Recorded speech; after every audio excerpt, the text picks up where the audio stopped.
Ramener le nombre de décès liés à la maternité à 70 pour 100 000 naissances vivantes d'ici 2030, au lieu de 345 selon les statistiques de 2021.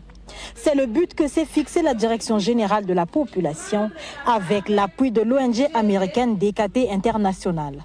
Pour ce faire, il faut un personnel soignant qualifié, ayant des bonnes pratiques.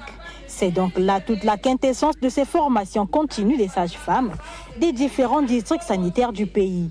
Du 15 au 26 février, les experts venus de la RDC vont édifier 30 sages-femmes du district sanitaire de Talangaï sur l'importance d'un suivi de la planification familiale. Mami Kassai, formatrice, sur les objectifs de cette formation. Premier objectif, ça a un lien avec la communication. Nous rendre capables de communiquer efficacement avec les clients sur la planification familiale.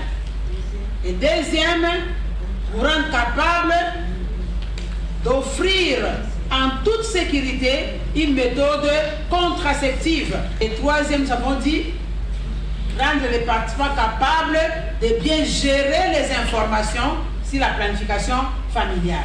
La directrice de la formation de DKT Kinshasa est également revenue sur les conséquences du non-respect du planning familial, notamment les naissances non programmées. La maman ou la mère qui accouche, c'est notre première cible.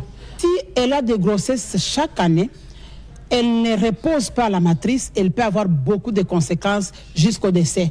Nous conseillons à la femme de prendre 2 ans de repos avant de tomber enceinte pour reposer la matrice. Parce que si elle ne repose pas la matrice, première conséquence, la matrice peut se rompre, la rupture utérine. Et quand la matrice se rompt en 2, là, elle court un grand risque de décéder parce qu'elle va saigner terriblement et si on ne la prend pas vite en charge, elle peut perdre sa vie. La matrice peut aussi perdre le tonus ou l'élasticité. Elle va perdre beaucoup de sang, que nous appelons l'hémorragie du postpartum, et c'est aussi la première cause du décès maternel ici au Congo. Aussi, elle doit reposer sa matrice parce que si elle la sollicite beaucoup sans repos, la matrice peut aussi se déplacer, quitter sa place, aller vers le canal vaginal. Ouvrant les travaux, la directrice de la santé de la reproduction a exhorté les participantes à être réceptives afin de mieux assimiler ces méthodes contraceptives.